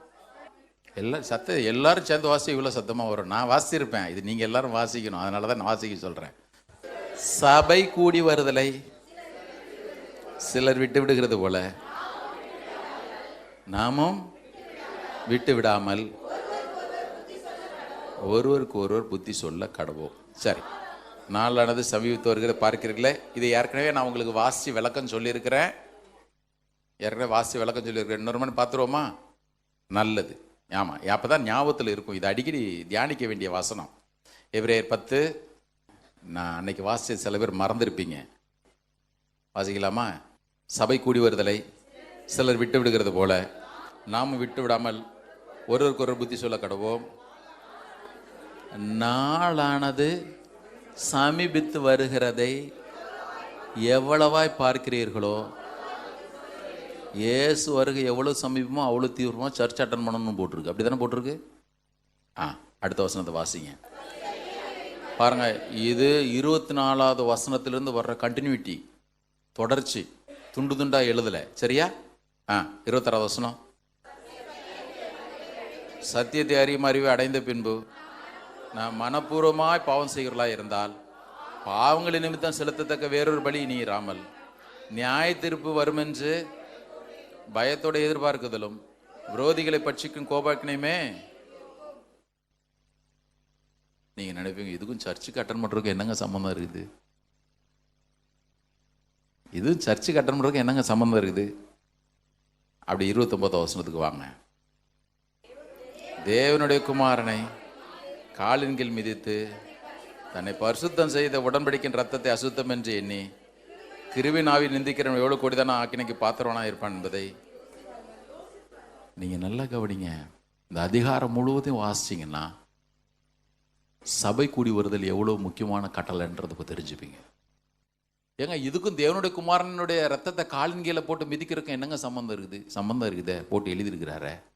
தேவனுடைய கட்டளைங்க அது. இப்போ ஒரு கேள்வி, பிரதர், சாத்ரா மேஷாக் ஆபத்தினோக போல நாங்களும் கூட எங்களுக்கு முன்னால ஒரு சிலையை நிறுத்தி வச்சு நீ ஆராதிக்கிறேன்னு அவ்வளோதான், உன்னை கொண்டு போய் எலக்ட்ரிக் அவன் இருக்கிற சுடுகாட்டில் கொண்டு போய் உள்ளேயே தள்ளிடுவோம் உயிரோட அப்படின்னு சொன்னால் நான் ஸ்ட்ராங்காக அடிப்பேன் பிரதர். இன்னைக்கு சொல்லலாம். ஆண்டவர் சொல்லுவார், அந்த கட்டளையெல்லாம் விடு, சாதா கட்டளை 10-25 எழுதி வச்சிருக்கிறேன் எபிரேயரில், அதுக்கு உன்னால் கீழ்ப்படிய முடியல. ரத்தமே சிந்தி சாட்சியாய் வாழ்வே நிச்சயம் நிச்சயம்னு வேற பாட்டை வேற பாடிக்கிற. எப்படிங்க நடக்கும்? எப்படி நடக்கும் பாருங்க.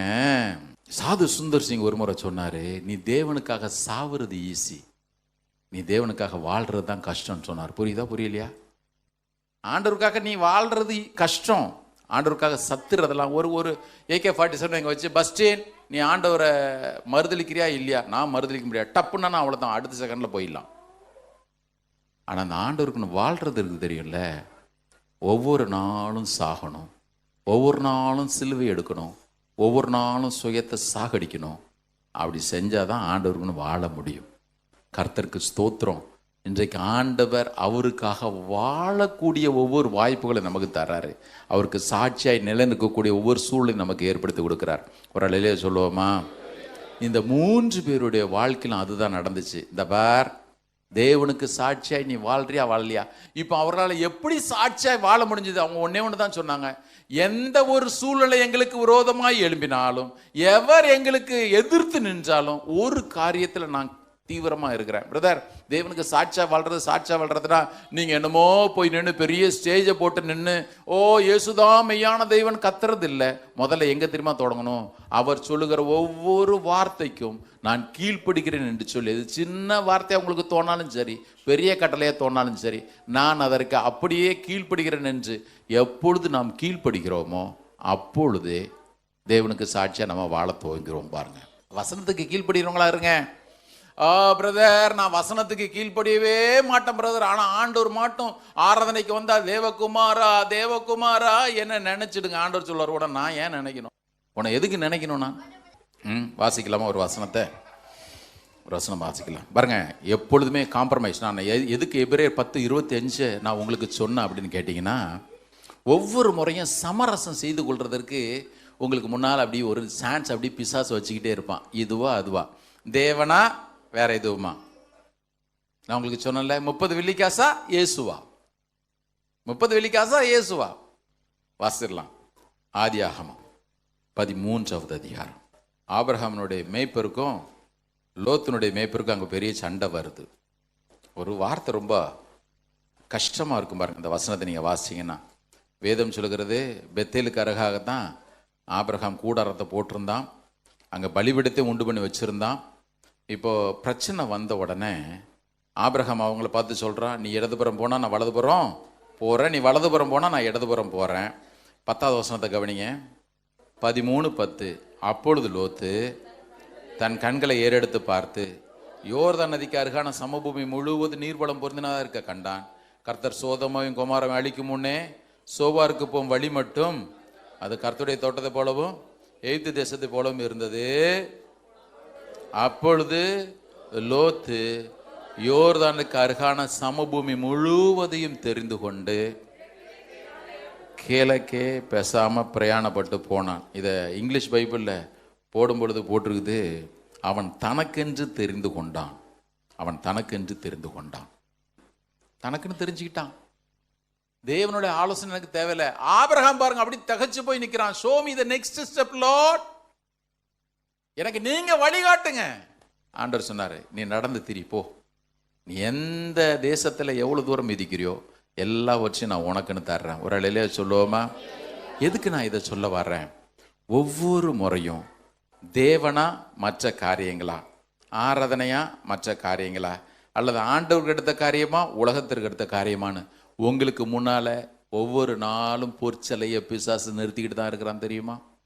நீங்க என்னைக்கோ நடந்தது நினைக்காதீங்க. மறுபடியும் சொல்றேன், என்னைக்கோ நடந்த சோதனை பிரதர். நோ, 2025 ஆகஸ்ட் மாதம் கூட உங்களுக்கு முன்பாக எனக்கு முன்பாக அந்த சோதனை வைக்கப்பட்டுட்டே தான் இருக்குது. ஒவ்வொரு முறையும் சோதனை வரும் பொழுது நீங்கள் தாராளமாக மனசில் இருந்துக்கிங்க, ஆண்டவரே இன்றைக்கு இந்த சூழ்நிலையிலே நான் கண்டிப்பாக இவைகள் எல்லாவற்றையும் மேற்கொண்டு தான் தீர்வேன், உமக்கு சாட்சியா நான் வாழ்ந்து தான் தீர்வேன், எந்த ஒரு சூழ்நிலையிலும் நான் உம்மை மறுதலிக்கவே மாட்டேன். ஆண்டவர் மட்டும் எதை தெரியுமா எதிர்பார்க்கிறார்? மனப்பூர்வமாக எல்லாத்தையும் செய்யணும். இப்போ ராஜா என்ன தெரியுமா கட்டளையிட்டான்? எல்லா மியூசிக் இன்ஸ்ட்ருமெண்ட் சத்தமும் கேட்கும் பொழுது எல்லாரும் கண்டிப்பாக பணிந்து கொள்ள வேண்டும் அப்படின்னு எல்லாரும் போய் பணிஞ்சுக்கிட்டாங்க. இதே மாதிரி ஆண்டவரும் ஒரு நாளைக்கு திடீர்னு சபையில் வந்து நின்று, இந்த பார், உங்க எல்லாருடைய நாசிலும் சுவாசத்தை வச்சிருக்கிறது நான் தான், ஒழுங்கா 8 மணிக்கு எல்லாரும் வந்து ஆராதிக்கலன்னா மூக்கில் இருக்கிற டியூப்பை பிடுங்கிருவேன்னு சொன்னார்னு வச்சுக்கோங்க.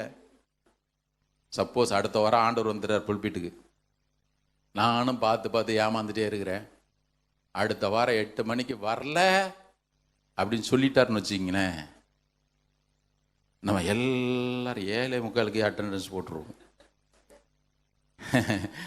நேபுகாத்நேச்சர் மாதிரி ஆண்டவர் பண்ணல. கர்த்தருக்கு ஸ்தோத்திரம். ஆண்டவர் ஒரு நாள் உங்களை என்னையும் பலவந்த மணிலாம் பிடிச்சி இழுக்கிறது இல்லை. வேதம் சொல்லுகிறது, எதை நம்மிடத்தில் எதிர்பார்த்தாலும் அவர் நம்மிடத்தில் மனப்பூர்வமாக எதிர்பார்க்கிறார். ஒரு அலையில் சொல்லுவோமா? ஆமா, மனப்பூர்வமாக எதிர்பார்க்கிறாரு. நீயா வந்து செய், காணிக்க கொடுத்தா மனப்பூர்வமாய் கொண்டு வருகிறவன், கீழ்ப்படிதல் மனப்பூர்வமாய் கீழ்ப்படிதல், கொண்டாடுறவன் மனப்பூர்வமாய் கொண்டாடணும், ஆராதிக்கணுமா மனப்பூர்வமாய் ஆராதிக்கணும், மனப்பூர்வமாய் ஆராதிக்கணும். இதை நாம் அவருக்கு மனப்பூர்வமாய் எதிர்பார்க்கிற தேவனிடத்துல நாம் மனப்பூர்வமாய் செய்யலன்னு வச்சுக்கோங்களேன், கண்டிப்பாக உலகத்தோடு நம்ம காம்ப்ரமைஸ் பண்ணிட்டு தான் இருக்கிறோம். பிரதர், சின்ன கட்டளையா உங்களுக்கு தெரிஞ்சாலும் சரி, பெரிய கட்டளையா உங்களுக்கு தெரிஞ்சாலும் சரி, அதற்கு அப்படியே கீழ்ப்படிஞ்சிருங்க. ஒரு நாளும் தேவனிடத்துல வாக்குவாதம் பண்ண வேண்டிய அவசியமே இல்லை. வாசிடலாமா? ஒரு வசனத்தை எடுங்களேன் பார்ப்போம். ஏசாயா 66, ஐசையா சாப்டர் 66. நம்ம நிறைய நேரத்தில் இதெல்லாம் மனசுக்குள்ள பதிக்காமல வேற எதையோ நினச்சிட்டு ஓடிட்டே இருப்போம்ல. தேவன் எதெல்லாம் செய்யன்னு சொல்கிறாரோ அதெல்லாம் ஓரம் தள்ளிடுவோம். இதெல்லாம் கர்த்தர் கண்டுப்பாரா? இல்லை. வசிக்கலாமா?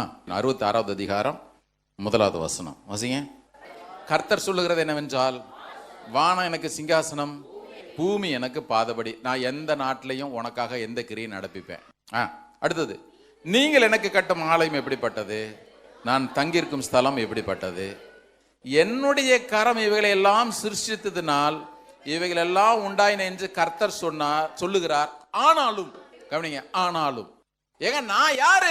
வானையனுடைய சிங்காசனம், பூமியினுடைய பாதபடி, நான் எதையும் எந்த நேரத்திலையும் செய்வேன், என்னால சிருஷ்டிக்கப்பட்டவைகள் இவைகள் எல்லாம். ஆனாலும் இருங்க, ஆனாலும் இன்னொருத்துல சொல்றேனே, உனக்காக நான் எந்த நாட்டிலையும் போய் கிரியை செய்ய முடியும், உன் சார்பில் நான் அங்க போக முடியும், அல்லது உனக்காக நான் இங்க வர முடியும், எதையும் நான் செய்ய முடியும். இப்ப உனக்கு அற்புதம் செய்ய முடியாதபடிக்கு என்னை தடை செய்கிறது என்ன தெரியுமா? இப்பதான் இந்த ஆனாலுன்ற வார்த்தை. ஆனாலும் சிறுமைப்பட்டு ஆவியிலே நொறுங்குண்டு என்னுடைய வசனத்துக்கு எவன் நடுங்குகிறானோ அவனை தான் நான் நோக்கி பார்க்க முடியும். இப்ப புரியுதா உங்களுக்கு அர்த்தம்? புரியுதா புரியலையா? எங்க வானம் என் சிங்காசனங்க, பூமி என் பாதபடி. வானம் என் சிங்காசனம், பூமி என் பாதபடி. நான் ஒரு நாள் உங்களுக்கு சொன்னேன்ல, பவுலும் சீலாவும் சிறைச்சாலையில கடந்து அடிக்கப்பட்ட பொழுது தேவனை நல்லா துதித்து பாடினார்கள் போட்டிருக்கு. ஆண்டவர் சிங்காசனம் வானத்தில் உட்காந்துட்டு பூமி பாதபடி, அப்படி தானே? ஆமாம், நம்ம தாளம் போடுற மாதிரி இப்படி தாளம் போட்டிருப்பார். அவ்வளோதான், மொத்த பூமியுமே அசைய ஆரம்பிச்சிச்சு. நானும் பாட்டை காட்டவொன்னு இப்படி கால் தட்ட ஆரம்பிச்சிடும் பாருங்க. நம்ம ஆண்டவருக்கு ரொம்ப ரசனை.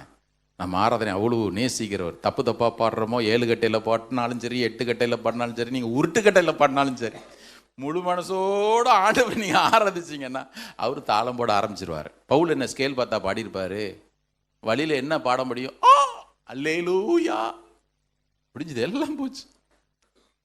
இப்ப சொல்றாரு, உனக்காக நான் சிறைச்சாலையை உடைக்க முடியும், உனக்காக எந்த மனுஷனுடைய உள்ளத்திலும் என்னால பேச முடியும். ஆனா நான் உன்னை நோக்கி பார்க்கணும்னா நீ ஒண்ணு பண்ணணும். என்ன தெரியுமா? வாசிங்க. ஆவியிலே நொறுங்குண்டு. எல்லாரும் எடுங்க பிரதர், எடுங்க பிரதர், சிஸ்டர் எல்லாரும் எடுங்க. ஜபத்துக்கு பதில் கிடைக்கல. ஆண்டவர் என்ன செய்யற? 1000 கேள்வி வருதில்ல, அவர் பதில் சொல்றார் பாருங்க. நான் தேவன் தான், நான் சர்வ வல்லவர் தான், என்னுடைய கரம் தான் மொத்த உலகத்தையும் படைச்சது. ஆனாலும் வாசிங்க, சிறுமைப்பட்டு ஆவியிலே நொறுங்குண்டு என் வசனத்துக்கு யார் யாரெல்லாம் நடுங்குறாங்களோ அவர்களை நான் நோக்கி பார்க்கிறேன். இது ஒரு டிரான்ஸ்லேஷன் சொல்லுது, I made all this, I own all this, God's decree. But there is something I am looking for. A person simple and plain, reverently responsive to what I say. எல்லாத்தையும் உண்டு பண்ணது நான், இதெல்லாத்துக்கும் சொந்தக்காரன் நான்.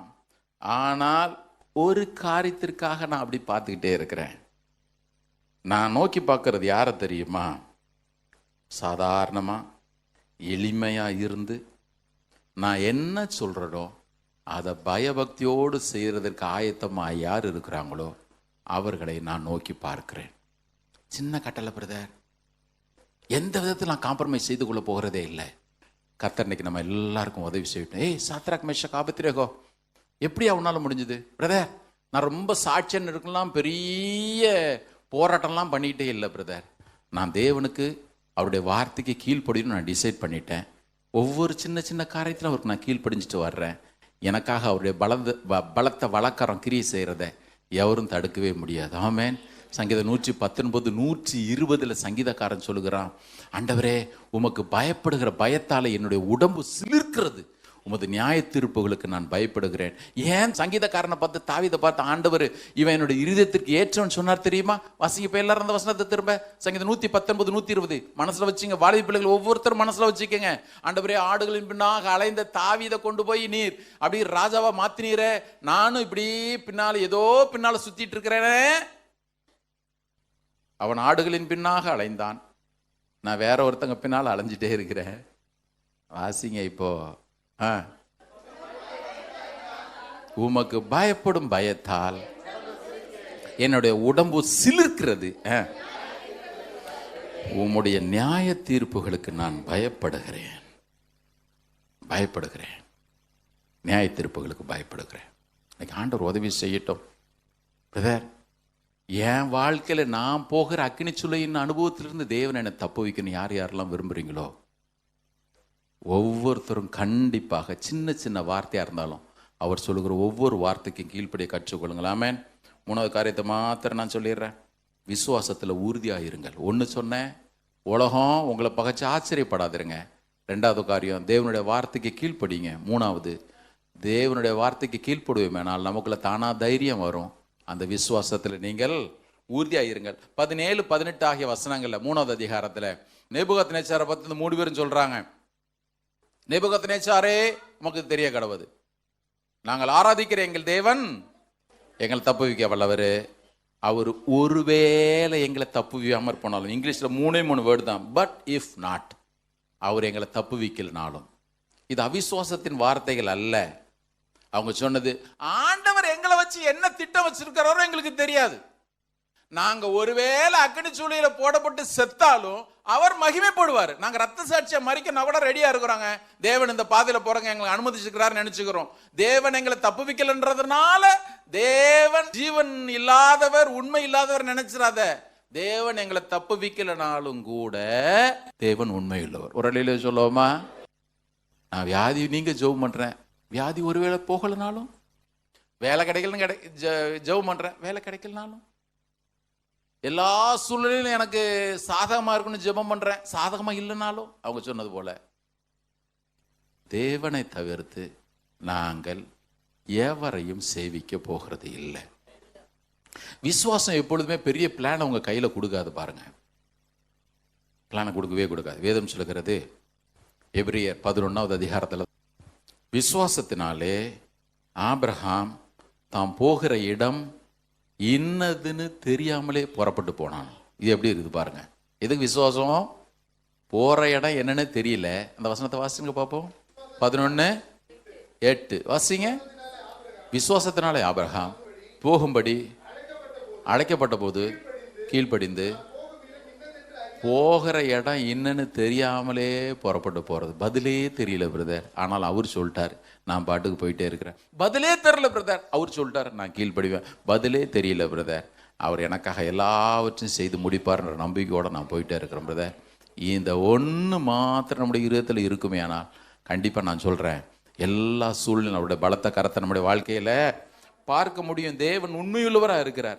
நல்ல கவனிங்க, இது ஒன்றை மாத்திரம் நான் சொல்லி முடிச்சிடுறேன்.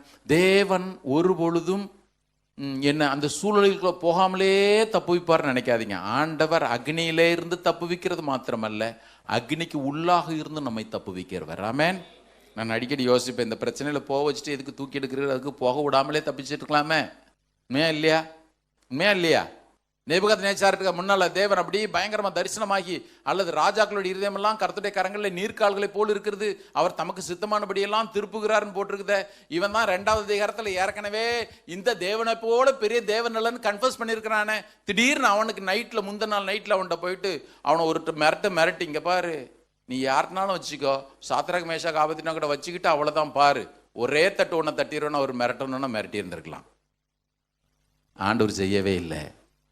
நீ போ, உலகத்துக்கு நான் காட்டுவேன், உனக்கும் நான் நிரூபித்து காட்டுவேன். ஏசாயா 43வது அதிகாரத்தில் ஆண்டவர் அதுதான் சொல்கிறார், நீ அக்னியில் நடப்ப வேகாதிருப்ப, உன்னை அக்னிக்குள்ளே போகாமலும் என்ன தப்புவிக்க முடியும், உன்னை அக்னிக்குள்ளாக இருந்தும் என்னால் தூக்கி எடுத்துகிட்டு வெளியே வர முடியும். ஒரு இளையா சொல்லுங்களேன். நான் ஏற்கனவே சொன்னேன், எத்தனை பேருக்கு அது ஞாபகம் இருக்குதோ எனக்கு தெரியல. ஆண்டவர் சாத்ராக் மேஷாக் ஆபேத்நேகோ உள்ளே போன பிறகு அவர் உள்ளே போயிருந்தாருன்னா இவங்க நிலமெல்லாம் கந்தலாக இருக்கும். கர்த்தருக்கு ஸ்தோத்திரம், அவங்கெல்லாம் போகிறதுக்கு முன்பதாகவே இவர் உள்ளே போய் இருந்தார். ஆமென். உள்ளே போய் இருந்தார். இவர்களை எதெல்லாம் கட்டி வச்சுருந்ததோ, சில நேரத்தில் பாருங்கள் அக்னியின் அனுபவம் நமக்கு ஏன் தெரியுமா தேவை? வேதம் சொல்லுகிறது, அவர்கள் அக்னிக்குள்ளாக போன பொழுது தான் அவர்களை கட்டியிருந்த எல்லா கட்டுகளும் எல்லாம் அருந்து போச்சு. சில நேரம் அக்னிக்குள்ளே ஏன் கர்த்தர் கொண்டு போகிறாருன்னா, வாழ்க்கையில் சில கட்டுகள்லாம் இருக்கும். ஆமாம், இங்கே திரும்ப முடியாமல் அங்கே திரும்ப முடியும், எல்லாவற்றையும் கர்த்தர் அருந்து போகும்படி செய்கிறார். எல்லாவற்றிலும் தேவன் என்னோடு கூட இருக்கிறார் என்பதை உலகத்திற்கு தெரியப்படுத்தும்படி ஒரு இலையில சொல்லுவோமா, நல்ல ஆண்டவர், நல்ல ஆண்டவர், நல்ல ஆண்டவர். இன்னைக்கு அதே தேவன் தான் சொல்கிறாரே, அக்னி சூளையில் போறியா, கவலைப்படாத, நான் உன் கூட இருக்கிறேன், நான் உன் கூட இருக்கிறேன். நீ காம்ப்ரமைஸ் மட்டும் ஒரு பொழுதும் பண்ணிக்காத. எந்த ஒரு சூழ்நிலையும் காம்ப்ரமைஸ் பண்ணிக்காத. சில நேரத்தில் தேவபக்தின் வேஷத்தை போட்டே வரும். தேவபக்தின் வேஷம் போட்டே வரும். ஊழியக்காரனா இருக்கிறது பாருங்க, ஊழியத்தில் இது ரொம்ப கஷ்டம். ஊழியத்தில் ரொம்ப கஷ்டம். நான் சமீபத்தில் கூட வாசிச்சுட்டு இருந்தேன். நம்ம சார்லஸ் ஸ்பர்ஜன் என்கிற தேவ மனுஷனை குறித்து எல்லாருக்கும் நல்லா தெரியும். லண்டன் பட்டணத்தில் அவர் கலக்குனாரு. அவருடைய 20வது வயதுலலாம் நீங்கள் பார்த்தீங்கன்னா அவ்வளவு அற்புதமாக பிரசங்கங்கள் பண்ணார். அவர் இருந்த ஹாலில் அந்த மெட்ரோபாலிட்டன் டேபர்னாக்கிள்னு சொல்லிட்டு அங்க ஜனங்கள் ஆயிரக்கணக்கில் வர ஆரம்பிச்சாங்க. 3000, 6000, 10,000.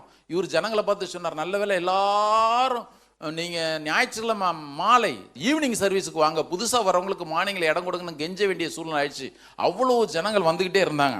இதெல்லாம் பார்த்துக்கிட்டே இருந்தான். அமெரிக்காவில் பெரிய சர்க்கஸ் கம்பெனி நடத்தின பிடி பர்னாம் அப்படின்ற ஒரு ஆள்.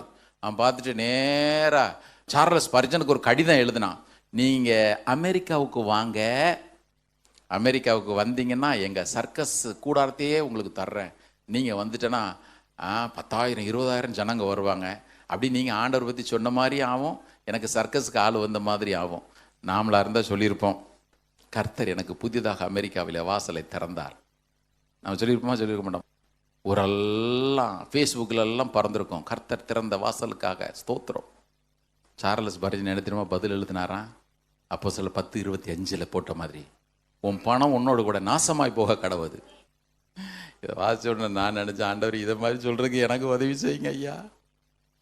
உலகத்தோட கொஞ்சம் காம்ப்ரமைஸ் பண்ணிக்கலாமா? நான் நினைக்கிறேன் கொஞ்ச நாள் கழிச்சா எல்லாரும் கேட்பாங்க, நீங்கள் பாஸ்டரா? ஆமாம். உங்களுக்கு டான்ஸ் ஆட தெரியுமான்னு கேட்பான் போல் தெரியுது. பைபிள் காலேஜில் தனியாக ஒரு டான்ஸ் கிளாஸ் ஒன்று ஆரம்பிச்சிட வேண்டியதான். காம்ப்ரமைஸ் பண்ணிக்கிறது, ஊழியத்தில் காம்ப்ரமைஸ் பண்ணிக்கிறது, வேலை ஸ்தலத்தில் காம்ப்ரமைஸ் பண்ணிக்கிறது.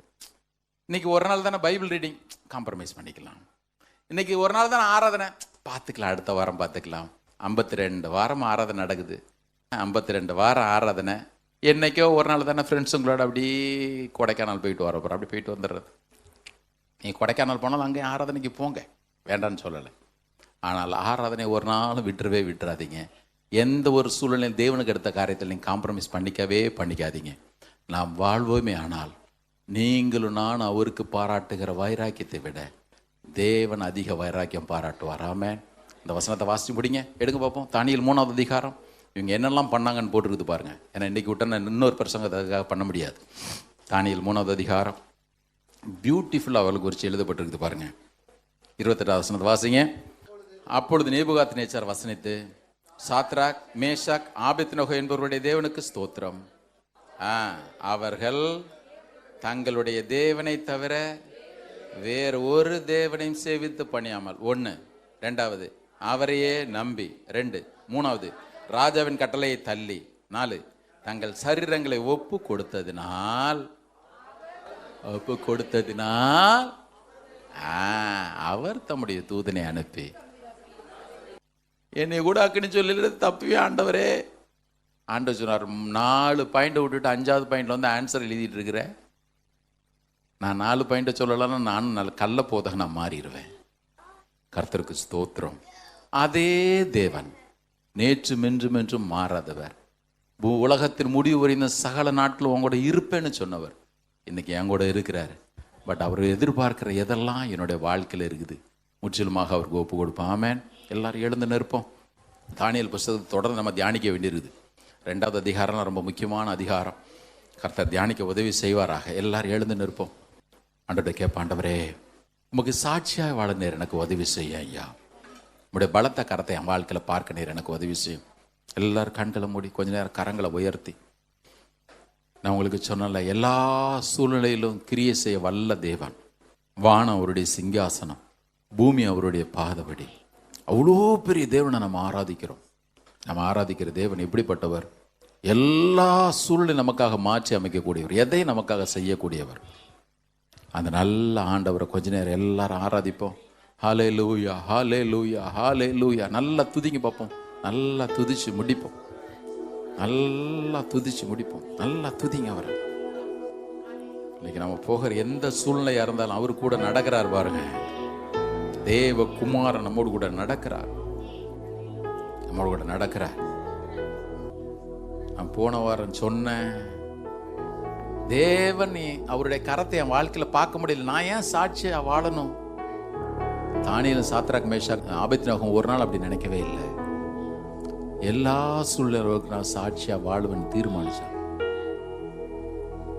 எல்லா சூழ்நிலை அவரை நான் சேவிப்பேன், அவரை மாத்திரம் தான் நான் சேவிப்பேன். வார்த்தைகளுக்கெல்லாம் கீழ்ப்படுகிற அனுபவம், அவருடைய வசனத்துக்கு நடுங்குகிற ஒரு அனுபவம். கர்த்தர் நமக்கு உதவி செய்யட்டும். ஆமென். எல்லாரும் கண்களை மூடுங்க. கரங்களை உயர்த்தி தேங்க்யூ லார்ட். வானம் பூமி ஒழிந்து போனாலும்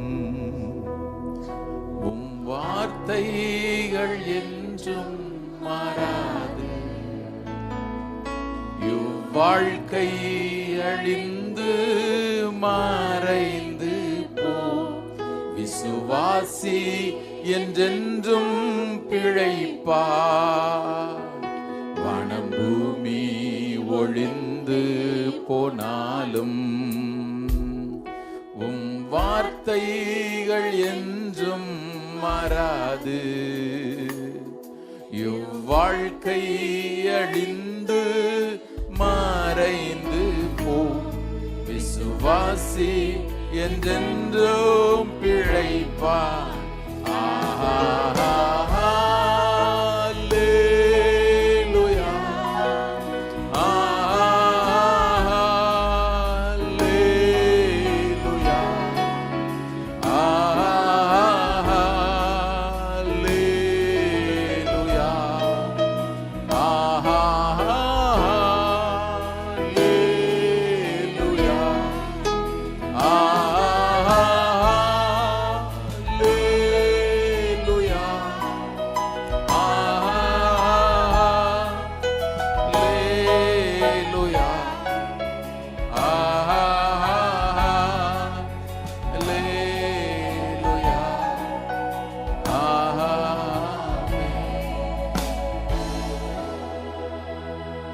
துதிக்கிறோம் ஆண்டவரே, ஸ்தோத்திரிக்கிறோம். எல்லா சூழலிலும் எங்களுக்காக கிரியை நடப்பிக்கிற, எங்களோடு நடக்கிற நல்ல தேவன் நீர், நல்ல தேவன் நீர். உடைய பரிசுத்த பாதங்களை முத்தம் செய்கிறோம். சபையாய் உடைய ஆளுகைக்குள் எங்களை படைக்கிறோம் ஐயா. உடைய பிள்ளைகளுடைய எல்லா சூழலிலும் அவருடைய கட்டுகள் எல்லாம் அருந்து போகட்டும். இந்த அனுபவம், நீர் கொண்டு போகிற அந்த நெருக்கத்தின் அனுபவம் ஆண்டவரே, அக்கினி சூளையின் அனுபவம் அவர்கள் வாழ்க்கையில் கட்டியிருக்கிற சகல கட்டுகளை மறுத்து போடட்டும். நீர் கூட நடக்கிறதை அவர்கள் மாத்திரமல்ல, அவர்களை வேடிக்கை பார்த்த மற்ற கண்களும் காண செய்யும். அவர்கள் அதிசயிக்க செய்யும். மாத்திரமல்ல, நீரே தேவன் என்பதை அவருடைய வாய்கள் அறிக்கையிடச் செய்யும். உடைய பிள்ளையுடைய வாழ்க்கையில கர்த்தர் அதை செய்கிறீர், அதற்காய் ஸ்தோத்திரம். சொன்னவர் நீர், நிச்சயம் செய்து முடிப்பீர். ஸ்தோத்திரம். வந்த ஒருவரோடு கிருபை தங்கியிருக்கட்டும். சமாதானத்தோடு கர்த்தர் கொண்டு செல்லும். இந்த வாரத்தின் ஒவ்வொரு நாளையும் கர்த்தர் பொறுப்பேற்றுக் கொள்ளும். உமக்கு நன்றி, நன்றி, நன்றி. இயேசுவின் நாமத்தில் ஜெபிக்கிறோம் நல்ல பிதாவே. சொல்லி என் ஆத்துமாவே கர்த்தரை ஸ்தோத்திரி, என் முழுவதும் பரிசுத்த நாமத்தை ஸ்தோத்திரி. என் ஆத்துமாவே கர்த்தரை ஸ்தோத்திரி. கர்த்தர் செய்த சகல உபகாரங்கள் மறவாதே. ஆமென். நம்முடைய கர்த்தராகிய இயேசு கிறிஸ்துவினுடைய கிருபையும் பிதாவாகிய தேவனுடைய அன்பும் பரிசுத்தாவின் ஐக்கியமும் நம் ஒவ்வொருவரோடும் சகல பரிசுத்தவங்களோடும் கர்த்தருடைய வருகை மட்டும் இருப்பதாக. ஆமாம். கர்த்தர் உங்களை ஆசீர்வதித்து உங்களை காக்க கடவர். கர்த்தர் தம்முடைய முகத்தை உங்கள் மேல் பிரகாசிக்க பண்ணி உங்கள் மேல் கிருபையா இருக்க கடவர். கர்த்தர் தம்முடைய முகத்தை உங்கள் மேல் பிரசன்னமாக்கி உங்களுக்கு சமாதானத்தை, மகிழ்ச்சி, எல்லாவற்றிற்கும் மேலாக தேவனுடைய பாதுகாப்பை, பராமரிப்பை தந்தருள்வாராக. ஆமென், ஆமென். God bless you. God be with you. Have a blessed week. ஒருத்தருக்கு ஒருத்தர் வாழ்த்து சொல்லி கடந்து போங்க.